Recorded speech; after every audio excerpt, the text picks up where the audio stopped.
Ladies and gentlemen, the President of the United States and First Lady Melania Trump.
From the United States Army Golden Knights, please welcome Sergeant First Class Ryan Reese.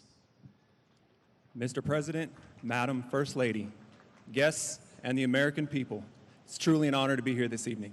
I'd like to direct your attention high overhead to the beautiful sky behind us and our distinctively painted Bombardier Dash 8 aircraft that is flying at an altitude of 12,500 feet.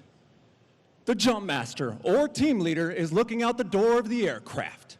And the jumpers are out and the smoke is on. We now have members of the Army Golden Knights rapidly approaching speeds of 120 miles per hour. The initial part of the formation is called the base, and it forms quickly as these jumpers use their hands, arms, legs, and shoulders to safely complete the formation. They now separate and perform our bomb burst maneuver. Ladies and gentlemen, the high-flying black and gold of your very own United States Army parachute team, the Golden Knights.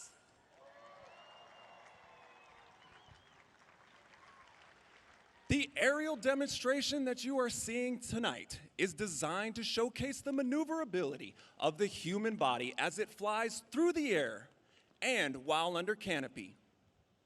These jumpers are performing 3 separate maneuvers for you this evening. 1 was a mass formation that we just witnessed. 2 will be a side-by-side canopy formation. And 3, the ever-difficult 1,200 square foot drop flag.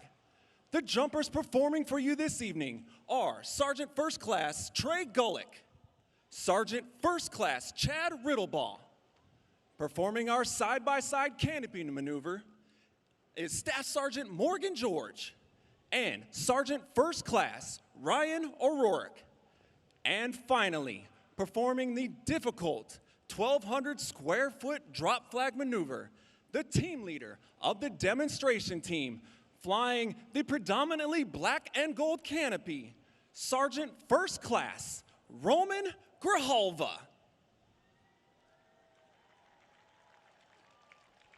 At 1,000 feet, these jumpers can hear you very well.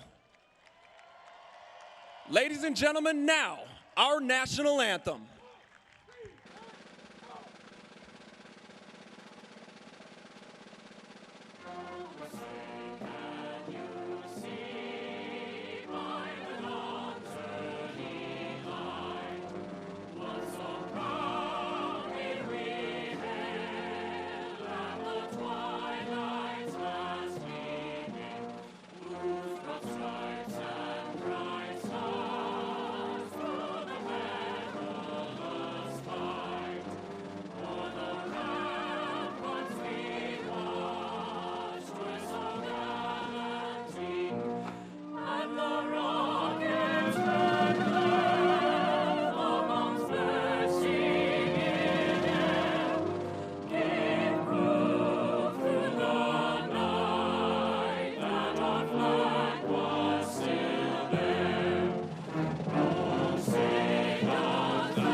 Ladies and gentlemen, the President of the United States.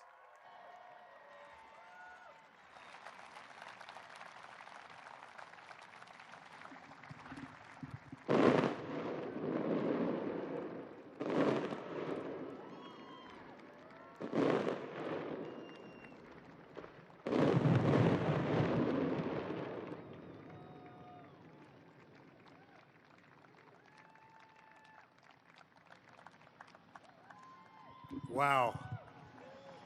You having a good time? Members of Congress, members of my cabinet, and my fellow Americans, the First Lady and I are delighted to welcome you to the 2nd annual Salute to America. On this wonderful day, we celebrate our history, our heroes, our heritage, our great American flag, and our freedom. Happy 4th of July to everyone. I want to thank the U.S. Army Golden Knights for that truly awe-inspiring display, tremendous talent. The Golden Knights and every member of the armed forces here this evening, we just want to say that you have earned the eternal gratitude of our entire nation. 244 years ago in Philadelphia, the 56 signers of our Declaration of Independence pledged their lives, their fortunes, and their sacred honor to boldly proclaim this eternal truth that we are all made equal by God.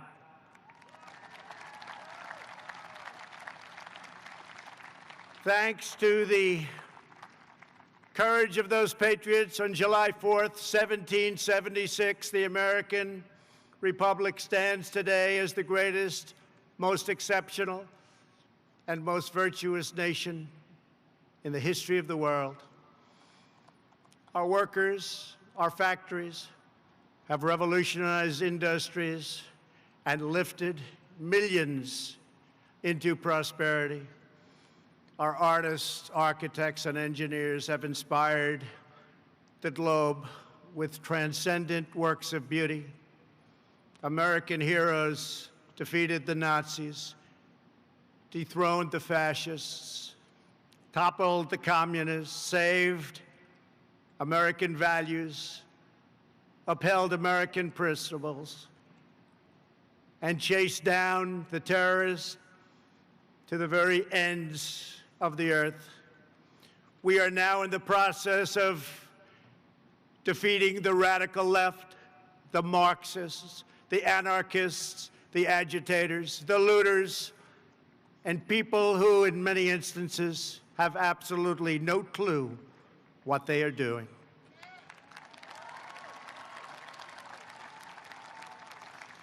Our inventors, scientists, doctors, and researchers have improved the lives of billions and billions of people all around the world. Our brave astronauts planted the American flag on the moon, and America will be the first nation to land on Mars. All Americans living today are the heirs of this magnificent legacy. We are the descendants of the most daring and courageous people ever to walk on the face of the earth. We inherit their towering confidence, unwavering enthusiasm, their unbridled ambition, and their unrelenting optimism. This is the untamed spirit that built this glorious nation, and this is the spirit that burns brightly within the soul of every American patriot. That is why we pay tribute to generations of American heroes whose names have etched on our monuments and memorials and in the pages of history and in the hearts of a very grateful people. We will never allow an angry mob to tear down our statues, erase our history, indoctrinate our children, or trample on our freedoms.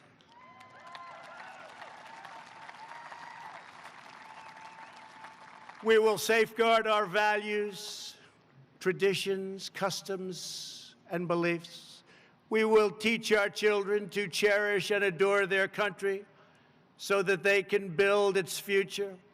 Together we will fight for the American dream, and we will defend, protect, and preserve American way of life, which began in 1492 when Columbus discovered America.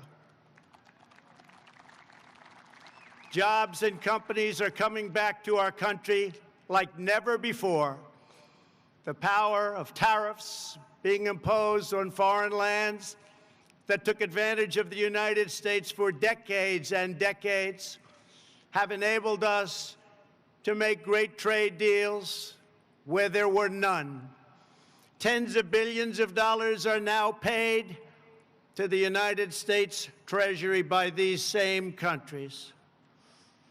But there and then, we got hit by the virus that came from China. And we've made a lot of progress. Our strategy is moving along well. It goes out in one area and rears back its ugly face in another area. But we've learned a lot. We've learned how to put out the flame. We've made ventilators where there were none by the tens of thousands, to the point that we have far more than we need, and we are now distributing them to many foreign countries as a gesture of goodwill. Likewise, testing. There were no tests for a new virus, but now we have tested almost 40 million people. By so doing, we show cases, 99% of which are totally harmless, results that no other country can show, because no other country is testing that we have, not in terms of the numbers or in terms of the quality.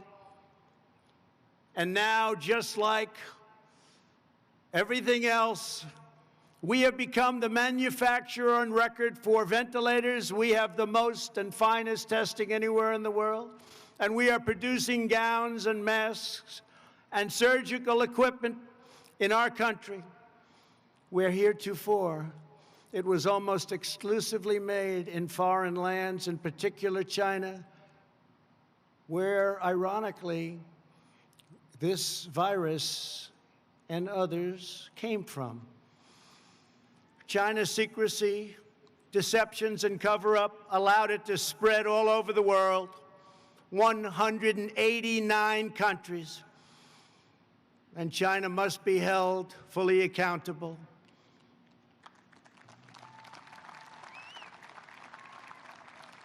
With respect to remedies, we are now doing unbelievably well and are in deep testing on vaccines, treatments, and therapeutics.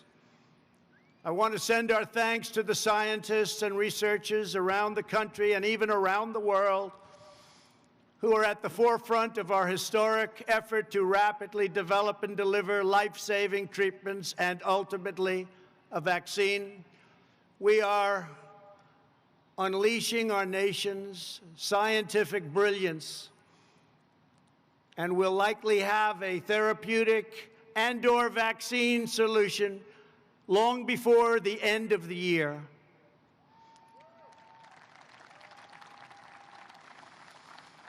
We're very grateful to be joined this evening by Americans battling on the front lines to kill the virus. I just want to say that America thanks you. Please stand, please. Thank you very much. Great, brilliant people. These are great and brilliant people. Thank you. And brave people. Our movement is based on lifting all citizens to reach their fullest God-given potential. Never forget, we are one family and one nation. This rich heritage belongs to every citizen, young and old, first generation American. We want to go from first generation to 10th generation. It matters not. We are American. We are from the USA. This great heritage belongs to citizens of every background and of every walk of life. No matter our race, color, religion, or creed, we are one America, and we put America first. We will not allow anyone to divide our citizens by race or background. We will not allow them to foment hate, discord, and distrust. We will hold fast and true to the sacred loyalties that link us all as neighbors, as Americans, and as patriots. In every age, there have always been those who seek to lie about the past in order to gain power in the present. Those that are lying about our history, those who want us to be ashamed of who we are not interested in justice or in healing. Their goal is demolition. Our goal is not to destroy the greatest structure on earth, what we have built, the United States of America, to build a future where every family is safe, where every child is surrounded by love, where every community has equal opportunity, and every citizen enjoys great and everlasting dignity. Our past is not a burden to be cast away. It is not a miraculous foundation that will lift us to the next great summit of human endeavor. This incredible story of American progress is the story of each generation, picking up where the last finished, linked by time, by fate, and the eternal bonds of our national affection.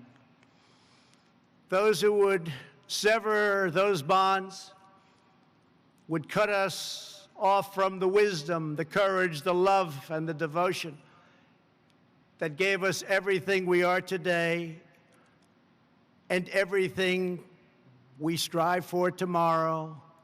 We cannot let that happen. We will not throw away our heroes. We will honor them, and we will prove worthy of their sacrifice.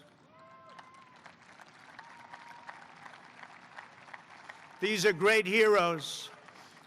Let me also say a word to those in the media who falsely and consistently label their opponents as racists, who condemn patriotic citizens, who offer a clear and truthful defense of American unity. That's what our people are doing.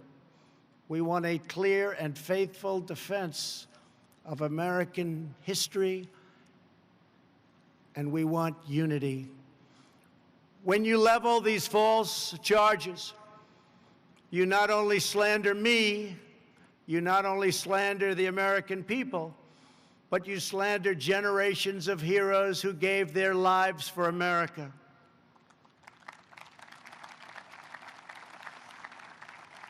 You slander people much braver and more principled than you. You're slandering the young men who raised the flag at Iwo Jima and those who perished fighting for freedom in the Civil War. You slander them.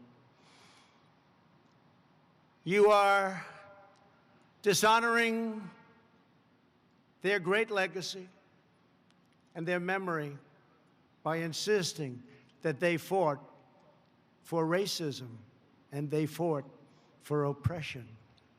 They didn't fight for those things. They fought for the exact opposite. We will not let the legacy of these heroes be tarnished by you. The more you lie, the more you slander, the more you try to demean and divide, the more we will work hard to tell the truth, and we will win.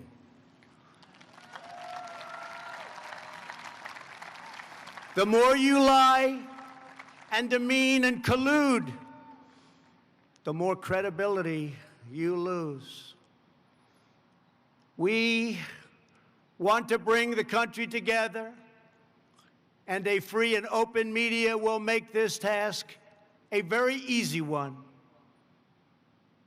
Our country will be united. After all, what do we all want? We want a strong military, great education, housing, low taxes, law and order. We want safety. We want equal justice. We want religious liberty. We want faith and family and living in great communities and happy communities and safe communities. And we want great jobs, and we want to be respected by the rest of the world, not taken advantage of by the rest of the world, which has gone on for decade after decade. We should all want the same thing. How can it be any different than those things? The more bitter you become, the more we will appeal to love and patriotism, and the more we will rise above your hate to build a better future for every child in our great country. To celebrate America's majestic inheritance, yesterday I signed an executive order to create a brand new monument to our most beloved icons.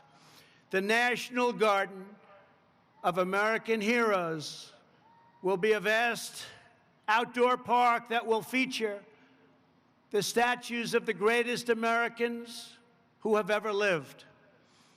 We will honor extraordinary citizens from every community and from every place and from every part of our nation.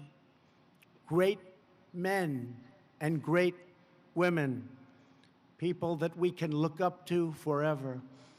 Families will be able to walk among the statues of titans, and we have already selected the first 30 legacies and 30 legends. And why don't we start with a man who's been very unfairly treated, who 2 years ago, 3 years ago, especially 5 or 6 years ago, people would have said it's impossible to even attempt to try and disturb his incredible legacy and success. George Washington, Thomas Jefferson, Betsy Ross, Alexander Hamilton, Benjamin Franklin, John Adams, James Madison, Dolly Madison, the great Frederick Douglass, Abraham Lincoln, Harriet Tubman, Harriet Beecher Stowe, Joshua Lawrence Chamberlain, Clara Barton, Daniel Boone, Davy Crockett, Henry Clay, Susan B. Anthony, Booker T. Washington, Orville and Wilbur Wright, who are looking down, and you're going to see some planes like you have never seen before, because we build them better than anybody in the world. Greatest Air Force, the greatest fighters, the greatest everything. You're going to be seeing something. I just wonder what Orville and Wilbur would have been thinking if they ever got to see that. But they're looking, they're checking it out right now along with us. Amelia Earhart, a great, great athlete. No matter where he went, he was the best athlete. Jackie Robinson. George S. Patton, General Patton. He didn't know how to lose. He didn't know how to lose. General Douglas MacArthur. Audie Murphy. The great Billy Graham. An incredible man, respected by everybody, Martin Luther King. President Ronald Reagan. Krista McAuliffe, and Antonin Scalia. So those are just a few of the people we'll be naming, and things are subject to change. But once we make that decision, those great names are going to be up there, and they're never coming down. They have just been an incredible group, and we are going to do this in a very democratic way, frankly. We're going to take names and suggestions. We're going to have committees, and we're going to pick the greatest people that this country has ever known, the most respected people, the people that helped us the most, and the people that we can look up to and that our children and grandchildren and great-grandchildren can look up to into the future. And they can say, isn't America just a tremendous place? So thank you. That'll be very exciting. The patriots who built our country were not villains. They were heroes whose courageous deeds improved the earth beyond measure. The beauty and the glory of our constitutional system is that it gives us the tools to fight injustice, to heal division, and to continue the work of our founding fathers by expanding and growing the blessings of America. If you believe in justice, if you believe in freedom, if you believe in peace, then you must cherish the principles of our founding and the text of our Constitution. It's our founding and our Constitution. It is a firm foundation upon which all progress is achieved. That's why our country is so strong, even despite terrible things that happen over the generations. Here this evening are a number of heroes who risked their own lives to uphold these values and to keep our communities and our country safe. We are joined by the outstanding law enforcement officers who have been able to fight on the front lines protecting our cities, many of them facing down violent assaults from very bad people. We are especially moved to be joined by the family of a great man, fallen officer David Dorn, a 38-year veteran of the St. Louis Police Department who was killed last month in the city he devoted his life to defending.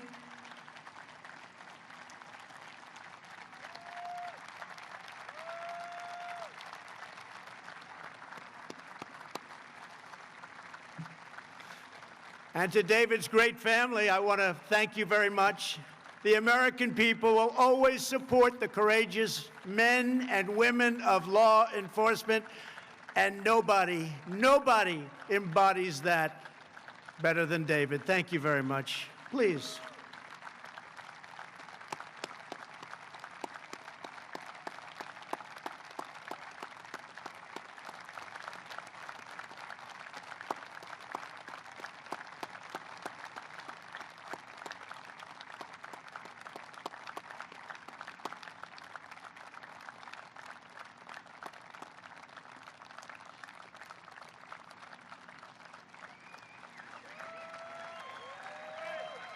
And David is looking down right now, and he is so proud of you, and he loves you so much. And thank you for being here. It's a great man.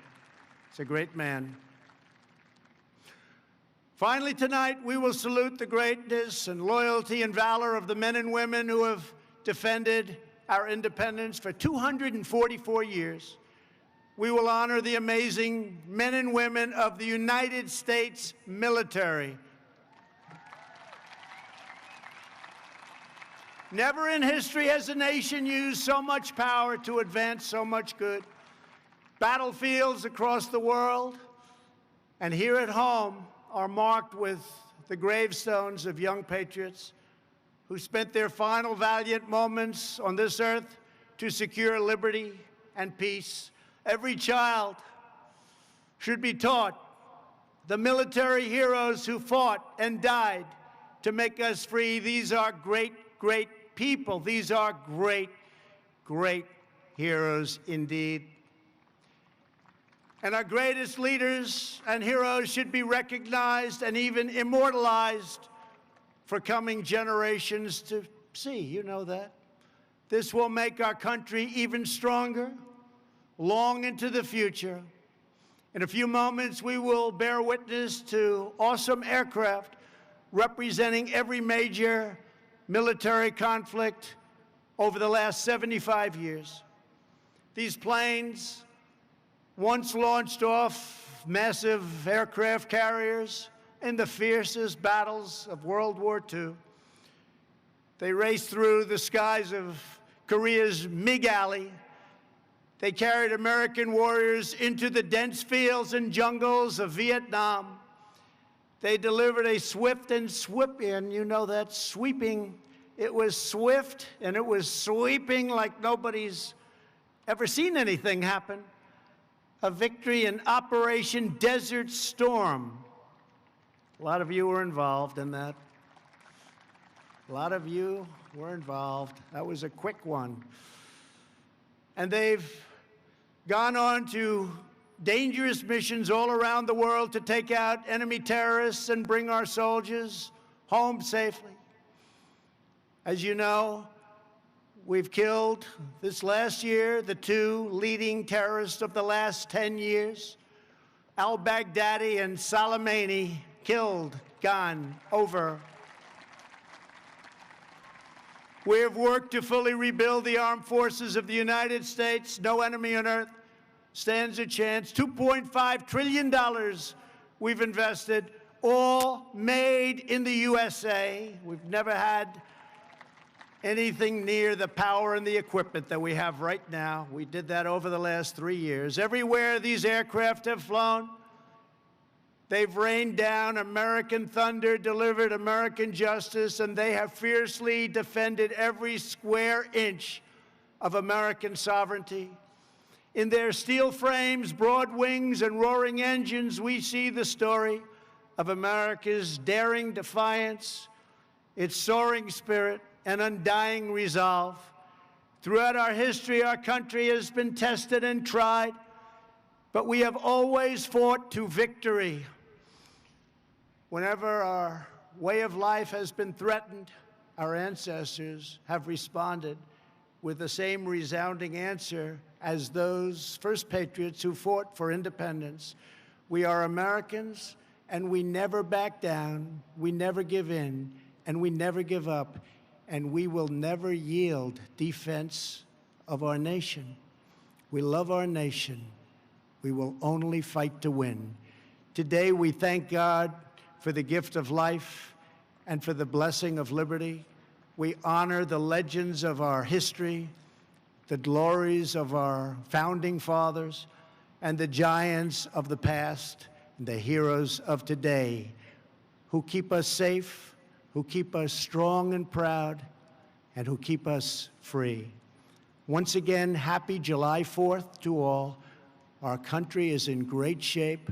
Our military has never been stronger, and many, many good things are going to happen. Next year will be one of the greatest years we've ever had. I want to thank our men and women. They are so good, of the National Park Service, Air Traffic Control, and the United States military. God bless you. God bless our heroes. God bless America. And now, let the flyovers begin. Thank you very much. Thank you.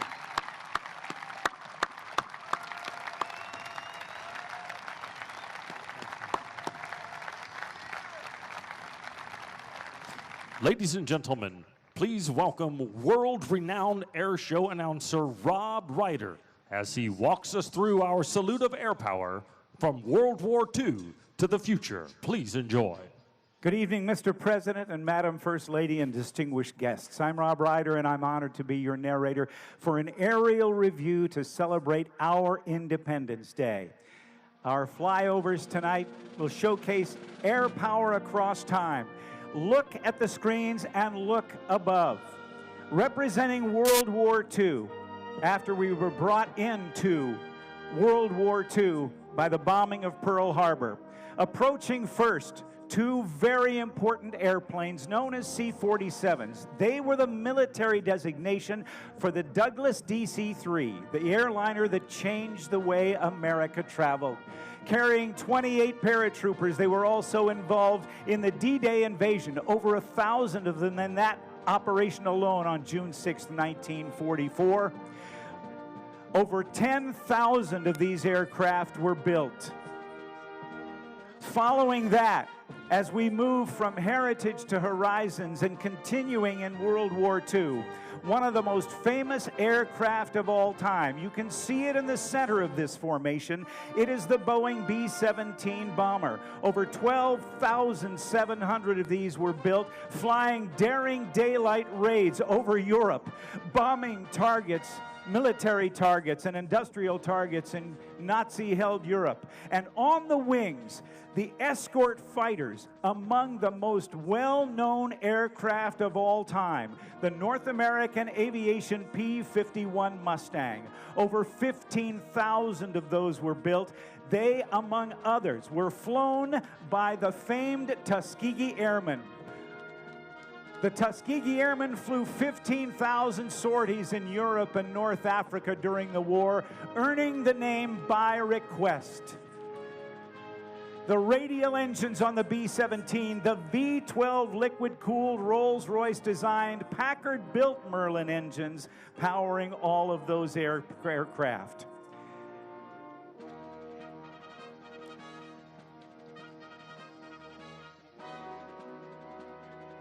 Of the more than 15,000 of those P-51s built between 1940 and 1945, about 160 remain flyable in the world today. Then Senator Harry Truman's Senate War Investigating Committee called the Mustang the most aerodynamically perfect pursuit plane in existence. At the beginning of the war, even though we were attacked by Japan, a great deal of our effort went to our allies in Europe who were being overrun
and remains to this day that all other air missions have been measured. The largest plane in our Army Air Force inventory in World War II was the 99-foot-long, 140-feet wingspan of the Boeing B-29 Superfortress. It pushed the bounds of technology with a first-ever pressurized crew compartment and a radically advanced analog fire control system that allowed one gunner and a fire control officer to direct 4 remote machine gun turrets. The Superfortress, I should say, would have the greatest impact of any aircraft in the Pacific theater. On August 6, 1929, a B-29 named Enola Gay would drop the first atomic bomb on Hiroshima. 3 days later, a B-29 like this boxcar dropped the second atomic bomb on Nagasaki, leading to Japan's complete surrender at the end of the War of the Pacific on August 14th, 1945. Of the 4,000 B-29s that were built, you're seeing one of only 2 flying today. Ladies and gentlemen, the war in Europe and the war in the Pacific, from heritage to horizons. The Korean War, the conflict between the Democratic People's Republic of Korea and the Republic of Korea, South Korea, reached international proportions in June of 1950, when North Korea, supplied and advised by the Soviet Union, invaded the South. The United Nations, with the United States as the principal participant, joined the war on the side of the South Koreans, and the People's Republic of China came to North Korea's aid. Aerial warfare was a large factor in Korea. It was the first jet war. However, piston engine aircraft were still used in a great way during the Korean conflict. And as we see that B-29 flying off to the side, in just a moment, we will be seeing an airplane known as the A-26 Invader. Initially designed to replace 3 other twin-engine World War II airplanes, it was so good that it served ably in World War II, Korea, and even in Vietnam. It flew the first and last combat missions in the Korean conflict, and as a light bomber and attack aircraft, Invaders typically bombed truck convoys and trains, but also engaged MiG fighters. The 2 18-cylinder Pratt & Whitney radial engines developed 2,000 horsepower each, giving the Invader the capability to carry 11,000 pounds of munitions at a speed of more than 350 miles per hour. And in 1940, Chance Vought Corporation built what was then the fastest single-engined aircraft ever built, the F-4U Corsair. The bent wing bird, as it was known, it achieved a forward speed of 400 miles per hour with its 2,000 horsepower R-2800 Pratt & Whitney radial engine. The Japanese soldiers dubbed it Whistling Death because of the sound it made during its ground attack missions. But an air-to-air role, it racked up an impressive 11-to-1 aerial victory ratio against Japanese planes. The Corsair remained in production longer than any other single-engine piston-driven fighter, with the last one coming off the production line in late 1952. In late 1952, September of that year, Marine Captain Jesse Fulmer, flying a piston-driven F-4U Corsair, shot down a MiG-15 jet and was awarded the Silver Star by the President. In all, 12,571 Corsairs were built by Chance Vought, Brewster Aircraft, and, believe it or not, the Goodyear Tire and Rubber Company of Akron, Ohio.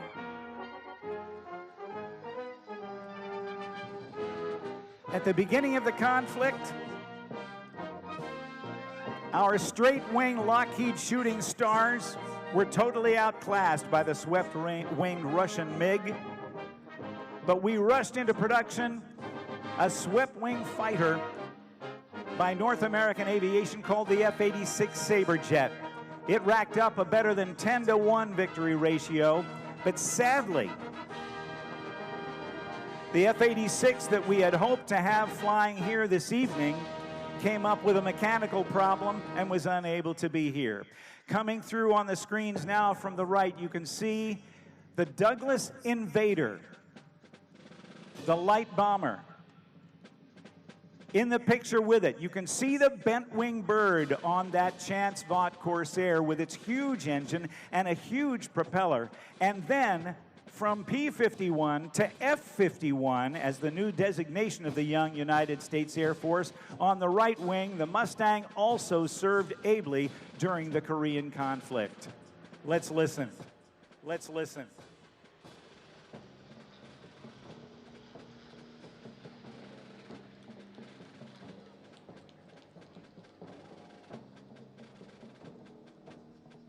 Moving on to Vietnam. The Vietnam pitted the communist government of North Vietnam against South Vietnam. And during the war, the United States relied on the helicopter in combat as never before. It truly became the helicopter war. Many of you will remember the TV show and movie MASH about the mobile Army surgical hospitals during the Korean conflict. Well, the opening sequence showed wounded soldiers being transported by a bubble-canopied helicopter known as the Bell H-13 Sioux helicopter. It was during that war that the helicopter became indispensable, greatly increasing the survivability of wounded soldiers on the battlefield by airlifting them to the MASH units. In 1965, the Army began testing and developing new techniques to enhance future warfighting capabilities. Helicopter tactics developed in Korea were adapting and evolving to support a new concept in maneuver warfare, air mobility. And here they come. The Huey, the UH-1 Iroquois. An estimated 11,000 took to the skies for almost 19 years. They flew slicks, troop carriers, gunship missions, attack, and dust-off medical evaluation. The UH-1s we see flying here today are from the 1st Helicopter Squadron from Joint Base Andrews. And just last December, they celebrated their 50th anniversary. Coming through after that, developed from the UH-1 Iroquois, these are the Cobras, the first helicopter designed from the skids up to be an attack helicopter. And following that, the heavy lift CH-47 Chinook with an incredible capability to carry nearly 22,750 pounds underneath the aircraft. It was 1946 that this airplane was first thought of, and it was in 1948 that Boeing designers in one weekend came up with this incredible design of an airplane that has now been flying for the United States Air Force for 68 years. Swept wing, the ability to go over 8,000 miles at speeds of over 600 miles per hour. This, ladies and gentlemen, one of the triad of the Air Force's bomber capabilities, the B-52 Stratofortress.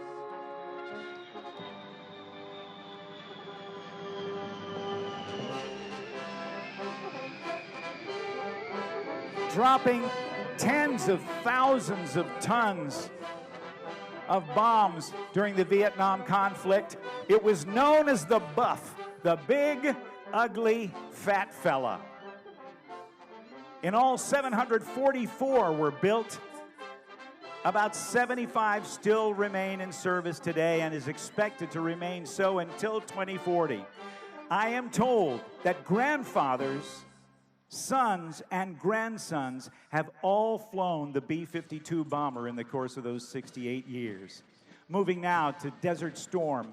And in August of 1990, Iraqi forces under the control of Saddam Hussein invaded the sovereign nation of Kuwait in the Middle East.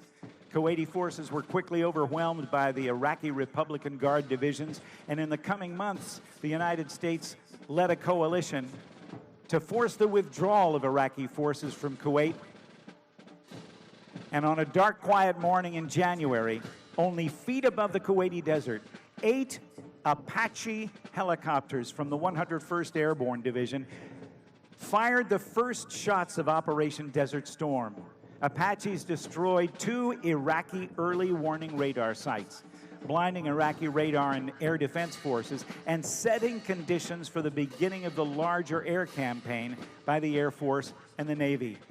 The Apache, still the most advanced attack helicopter today, is commonly referred to as a flying tank, able to survive in highly contested environments while inflicting maximum damage to enemy targets day or night in poor weather conditions. Also serving in that war, the UH-60 Black Hawk helicopter by Sikorsky, the Army's utility tactical transport helicopter. The Black Hawk has replaced the famous Huey as the Army's workhorse, and a single Black Hawk can transport an entire 11-person, fully equipped infantry squad into battle. Over the years, the UH-60 has been constantly upgraded with more powerful engines and other improvements. Here come the helos. And as they approach, let me tell you about the next airplanes coming through. Ever since World War I, the first air war, where the average life of a fighter pilot was only 3 weeks, achieving air superiority has been the goal of military planners. An airplane that first flew in 1972 and entered service in 1976 has long been considered an air superiority fighter, the F-15 Eagle. Capable of speeds at more than 2.5 times the speed of sound, Mach 2.5, or for us non-fighter pilots, that's 1,875 miles per hour. The single-seat F-15C and its younger brother, the two-seat F-15E Strike Eagle, have dominated the skies in any battle situation with power, maneuverability, and a wide variety of weapons. Its kill ratio is unmatched. 104 aerial combat victories and 0 losses. The incredible thrust-to-weight ratio of the Eagle enabled it to set a number of world records, including a time-to-climb record of 98,400 feet. That's 18.5 miles in just under 2.5 minutes. The Strike Eagle utilizes a second crew member and advanced radar and avionics to enable it to become the lethal ground attack aircraft. At the beginning of the Gulf War, Strike Eagles flying at 600 miles per hour, 100 feet above desert sands, used terrain-following radar, lights out, to take out Saddam's early warning radars. Overhead now, we see the Apache helicopters, followed by the UH-60 Black Hawks.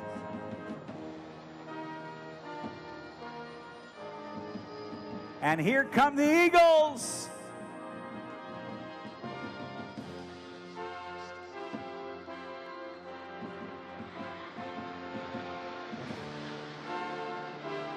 I know a lot of you have your cameras up, but if you don't, how about a round of applause for what we've seen thus far? The events of September 11th, 2001 changed the world and forever reshaped history. Our brave servicemen and women are still committed to keeping Americans safe today, and approaching in just a moment are a few of the many aircraft that have served vital roles in the war on terrorism.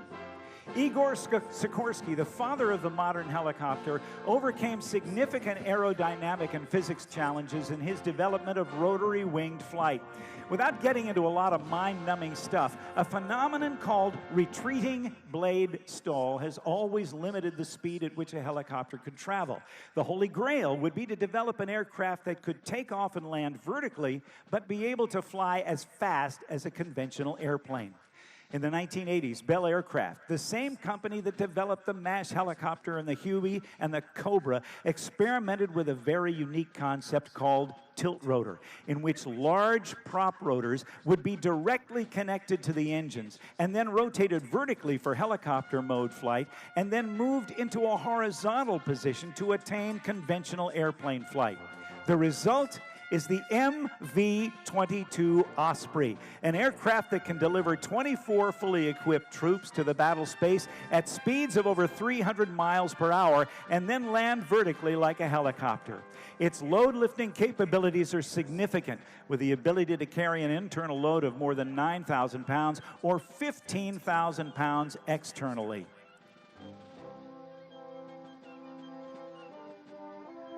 The pilot of the Osprey has to have his or her left thumb working, because if it doesn't, they can't rotate those prop rotors down.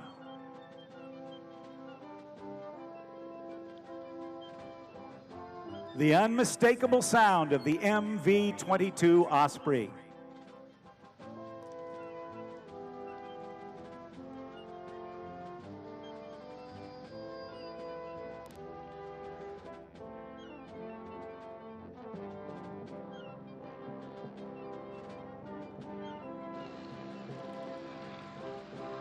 An integral part of the team fighting the global war on terror is the U.S. Coast Guard, that has the responsibility of patrolling and protecting 100,000 miles of U.S. coastline and inland waterways.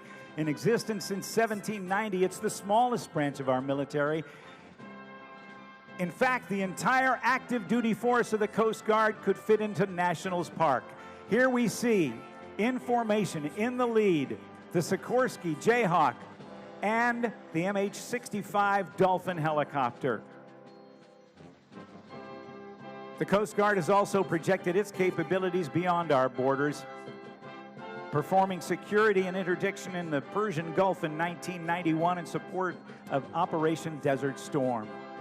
Carrying the largest conventional payload of both guided and unguided weapons in the United States inventory is the multi-mission B-1B, which along with the B-52 and the B-2 are the three-legged stool of America's strategic long-range bomber force. The B-1 Lancer, or the Bone as it is known, look at this. A 181-foot wingspan can fold them back to 78 feet.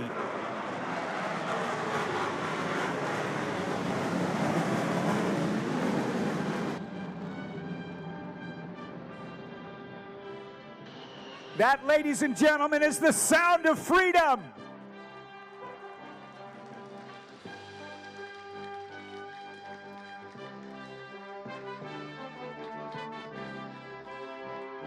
And only a few airplanes were so successful that their names were passed down to a second generation of aircraft. And the two airplanes built on Long Island have that distinction. From World War II, the Republic P-47 Thunderbolt, and 30 years later, the Fairchild Republic A-10 Thunderbolt II.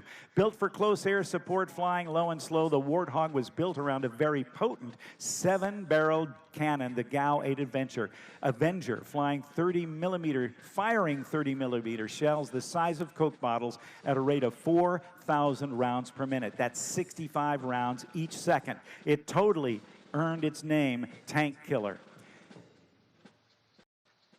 The future is now. Since the early days of aviation, air crews have wanted to get more gas without having to land and keep going. Early attempts to refuel in midair involved a guy standing on the wing of an airplane while another flew overhead, dangling a hose.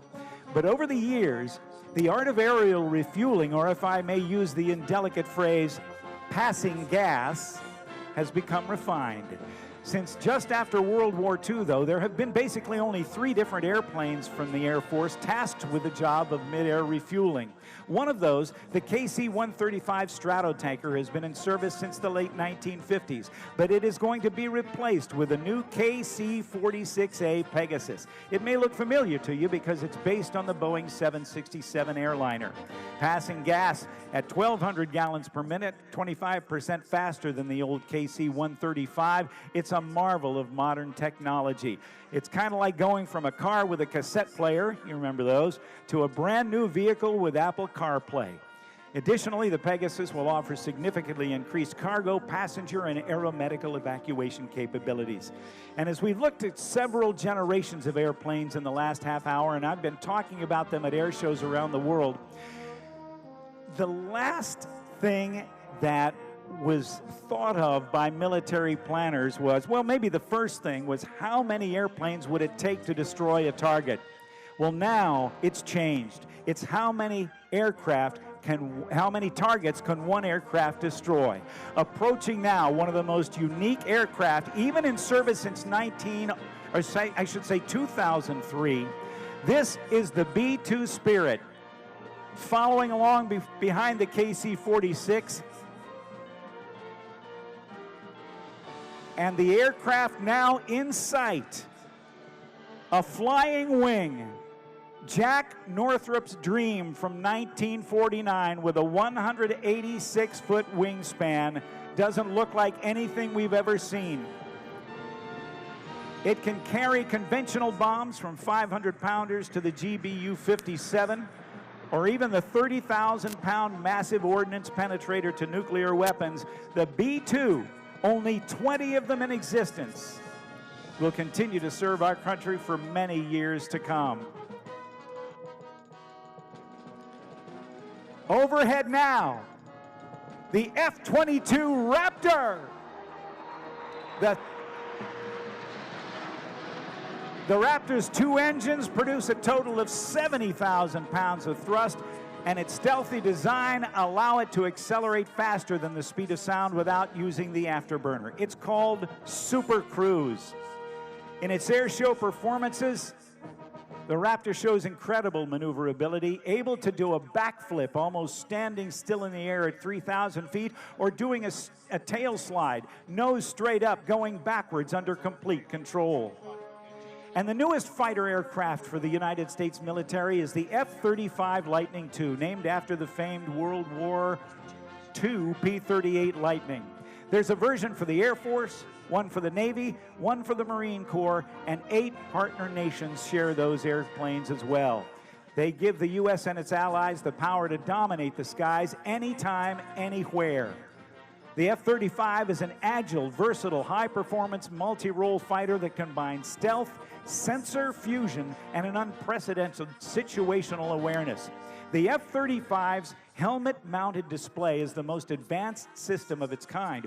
All the intelligence and targeting information an F-35 pilot needs to complete the mission is displayed on the helmet's visor.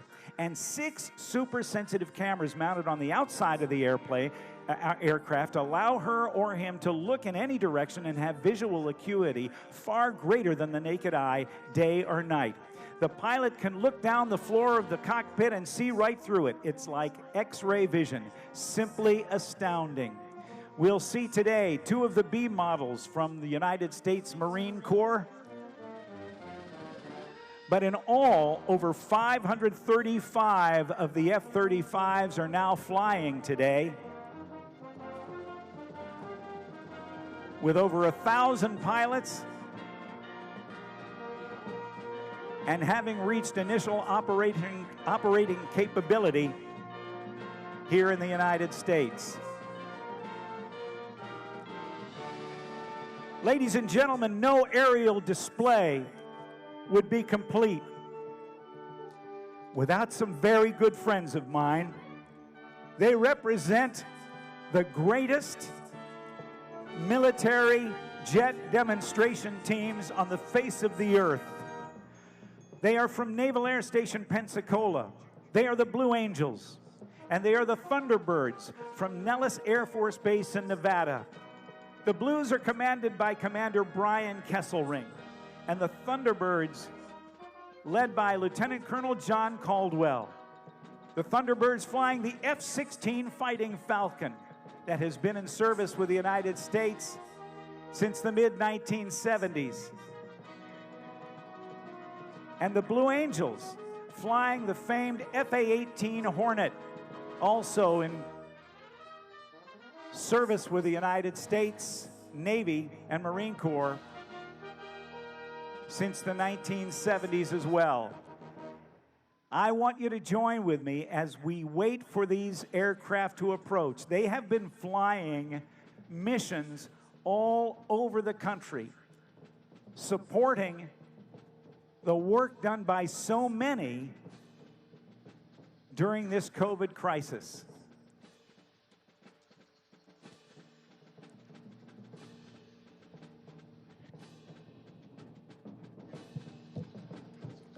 The Blue Angels exemplify the Navy values of honor, courage, and commitment.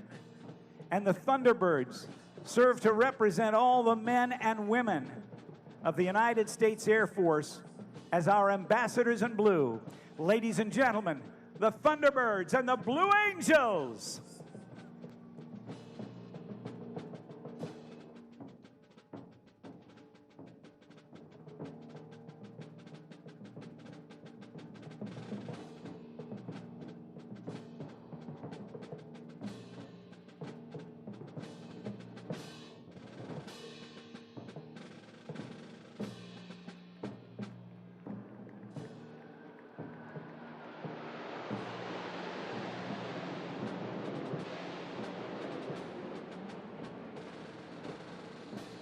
Put your hands together for the Blues and the Birds. Ladies and gentlemen, the President's Own United States Marine Band and the Navy Sea Chanters will now perform a special selection in honor of our nation's birthday, America the Beautiful.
Ladies and gentlemen, please stand and turn your attention to the White House.